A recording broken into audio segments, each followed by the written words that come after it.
Plusieurs milliers de kilomètres ont toujours séparé la principauté et la Russie. Pourtant, dès le Moyen-Âge, des éléments attestent de la présence des Grimaldi en mer Noire. Et les relations vont s'intensifier dès le XVIIe siècle.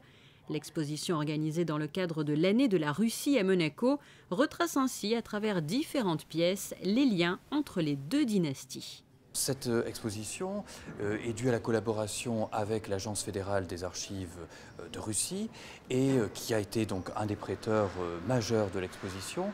Et en particulier, les deux pièces d'archives que je tenais absolument à rapprocher, ce sont d'une part le journal intime de Nicolas II, le dernier tsar, et le journal intime d'Albert Ier, l'un et l'autre racontant leur rencontre réciproque. Donc c'était très intéressant d'avoir la vision sur un plan d'histoire, de croiser les sources et donc d'avoir la vision du tsar sur le prince Albert Ier, d'avoir la vision du prince Albert Ier sur le tsar.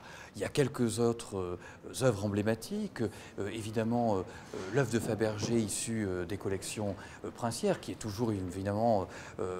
Ces pièces d'orfèvrerie sont toujours des pièces très regardées par les visiteurs.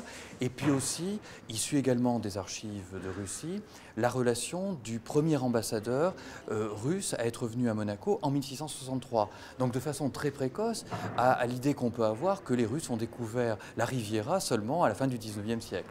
Les textes au sein de la bibliothèque et des grands appartements du palais princier sont proposés en français, en anglais et en russe, bien évidemment. Avis aux amateurs, il ne vous reste plus que quelques jours pour découvrir cette exposition présentée jusqu'au 6 septembre et qui a été appréciée tout au long de l'été.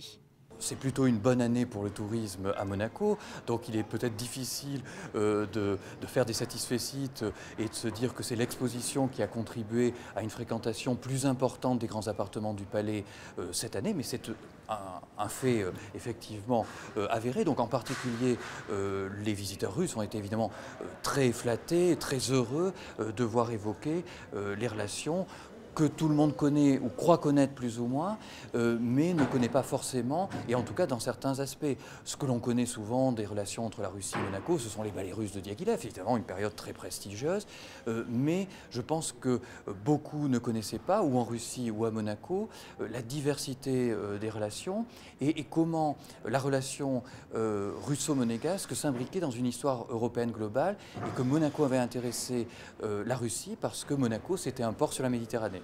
Des visiteurs qui ont pu découvrir des éléments liés à un passé lointain, mais aussi plus proche de nous, comme ces films réalisés au tout début du XXe siècle avec le prince Albert Ier.